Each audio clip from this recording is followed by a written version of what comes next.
Hi friends, ഇന്ന് നമുക്ക് തനി നാടൻ ടേസ്റ്റിൽ എങ്ങനെയാണ് സോയ ഉലർത്തിയെടുക്കുക നോക്കാം. അപ്പോൾ നേരെ വീഡിയോയിലേക്ക് പോവാം.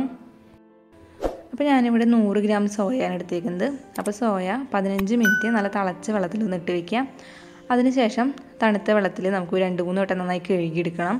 അപ്പോൾ കഴുകിയെടുക്കുമ്പോൾ നന്നായി പിഴിഞ്ഞിട്ട് വേണം കഴുകിയെടുക്കാനായിട്ട്. ഇതിൻ്റെ ഉള്ളിലുള്ള വെള്ളമെല്ലാം തന്നെ നന്നായി പോയി കിട്ടണം.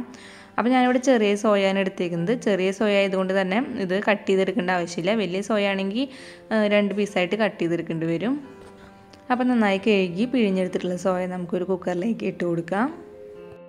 അപ്പോൾ ഈ സോയയ്ക്ക് ഒരു സ്മെല്ലുണ്ട്. അപ്പോൾ ആ സ്മെല്ല് പോയി കിട്ടാൻ വേണ്ടിയിട്ടാണ് നമ്മൾ 2-3 വട്ടം നന്നായി കഴുകിയെടുക്കണമെന്ന് പറയുന്നത്. ഇനി നമുക്ക് ഈ കുക്കറിലേക്ക് 1 ടേബിൾ സ്പൂണോളം ഇഞ്ചി വെളുത്തുള്ളി നന്നായി ചതച്ചത് ഇട്ട് കൊടുക്കാം.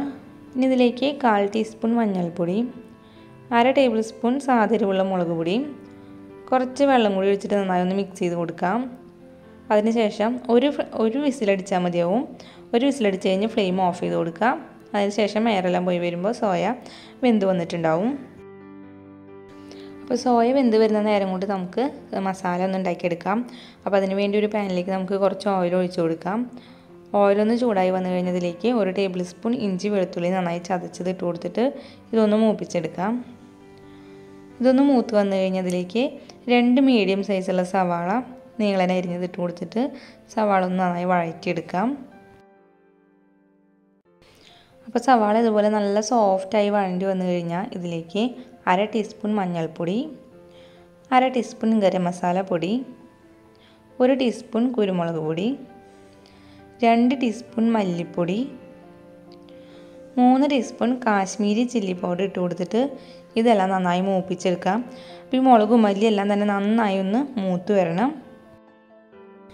മുളകും മല്ലിയെല്ലാം നന്നായി മൂത്ത് വന്നു കഴിഞ്ഞാൽ പിന്നെ ഇതിലേക്ക് 2 മീഡിയം സൈസുള്ള തക്കാളി കട്ട് ചെയ്തതും 3 പച്ചമുളക് നീളനെ അരിഞ്ഞതും കുറച്ച് കറിവേപ്പില ഇട്ട് കൊടുത്തിട്ട് ഇത് നന്നായി ഒന്ന് വഴറ്റിയെടുക്കാം. അപ്പോൾ തക്കാളി നന്നായി വെന്ത് വരണമെന്നൊന്നുമില്ല. ഇതെല്ലാം കൂടി നന്നായി ഒന്ന് മിക്സ് ചെയ്ത് കിട്ടിയാൽ മതിയാവും. ഇപ്പോൾ ഇതെല്ലാം നന്നായി മിക്സായി കിട്ടിയിട്ടുണ്ട്. ഇനി ഇതിലേക്ക് നമുക്ക് വേവിച്ച് വെച്ചിട്ടുള്ള സോയ ഇട്ട് കൊടുക്കാം. അതിൽ വെള്ളം ഉണ്ടെങ്കിൽ ആ വെള്ളത്തോട് കൂടി തന്നെ ഇതിലേക്ക് ഇട്ട് കൊടുക്കാം.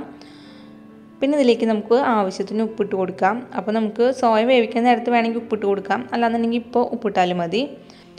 ഇനി ഒരു മീഡിയം ഫ്ലെയിമിൽ വെച്ചിട്ട് നന്നായി ഇളക്കി കൊടുക്കുകയാണ് വേണ്ടത്. കാരണം ഈ മസാലയും സോയയും എല്ലാം കൂടി നന്നായി മിക്സായി വരണം. അതുപോലെ സോയ നന്നായി റോസ്റ്റായി വരണം. അപ്പോൾ നന്നായി ഇളക്കി കൊടുത്തുകൊണ്ടിരിക്കുക. അപ്പോൾ ഞാൻ ഇറച്ചിക്കറിയുടെ ടേസ്റ്റിൽ വരുന്ന സോയ കറിയുടെ റെസിപ്പി ഞാൻ മുന്നേ അപ്ലോഡ് ചെയ്തിട്ടുണ്ടായിരുന്നു. അപ്പോൾ വളരെ എളുപ്പമാണ് അത് ഉണ്ടാക്കാനായിട്ട്. അതുപോലെ നല്ല ടേസ്റ്റാണ്. ചപ്പാത്തിയുടെ കൂടെയും പൊറോട്ടയുടെ കൂടെയും ഒക്കെ കഴിക്കാൻ പറ്റുന്ന ഒന്നായിരുന്നു. അപ്പോൾ ആ വീഡിയോയുടെ ലിങ്ക് ഞാൻ ഡിസ്ക്രിപ്ഷൻ ബോക്സിൽ ഇട്ട് കൊടുക്കാം. അപ്പോൾ അതൊന്ന് കണ്ടു നോക്കണേ. അപ്പോൾ ഞാനിത് കുറച്ച് ഉലർത്തിയെടുക്കുന്ന പോലെയാണ് എടുക്കുന്നത്, അതായത് ഗ്രേവി ഒന്നും ഇല്ലാതെ. അപ്പോൾ നിങ്ങൾക്കിപ്പോൾ ഇതിൽ ഗ്രേവി വേണമെന്നുണ്ടെങ്കിൽ കുറച്ച് വെള്ളം ഒഴിച്ച് കൊടുത്തിട്ട് നന്നായി തിളപ്പിച്ചെടുത്താൽ മതി. അപ്പോൾ അത് നല്ല ഗ്രേവി ആയിട്ട് കിട്ടും. അപ്പോൾ ഞാനിപ്പോൾ ഇവിടെ ഇത് ഉലർത്തിയെടുക്കുകയാണ് ചെയ്യുന്നത്. അതുകൊണ്ട് ഞാനിതിലേക്ക് കുറച്ചും കൂടി ഓയിൽ ഒഴിച്ച് കൊടുക്കുകയാണ്. അതിനുശേഷം മീഡിയം ടു ഹൈ ഫ്ലെയിമിൽ വെച്ചിട്ട് നമുക്ക് നന്നായി ഒന്ന് ഇത് ഇളക്കി കൊടുത്തുകൊണ്ട് ഉലർത്തിയെടുക്കാം. ഇപ്പോൾ സോയ ഇവിടെ റെഡി ആയിട്ടുണ്ട്. ഞാൻ ലാസ്റ്റായിട്ട് കുറച്ചും കൂടി കറിവേപ്പില ഇട്ട് കൊടുക്കുകയാണ്. അതിനുശേഷം ഒന്നും കൂടി മിക്സ് ചെയ്ത് കൊടുക്കാം. ഇപ്പം നിങ്ങൾക്ക് ഇതിൽ ഉപ്പ് നോക്കിയിട്ട് ഉപ്പ് കുറവുണ്ടെങ്കിൽ ഇട്ട് കൊടുക്കാം. അതുപോലെ ഗരം മസാല കുറവുണ്ടെങ്കിൽ അതും ഇട്ട് കൊടുക്കാം. ഇനി നന്നായി ഒന്ന് മിക്സ് ചെയ്തെടുത്താൽ മതിയാവും.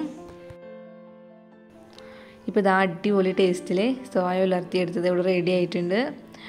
അപ്പോൾ ഇത്രയേ ഉള്ളൂ കേട്ടോ. നമുക്ക് വളരെ എളുപ്പമാണ്, അതുപോലെ നല്ല ടേസ്റ്റാണ് ഇത് കഴിക്കാനായിട്ട്.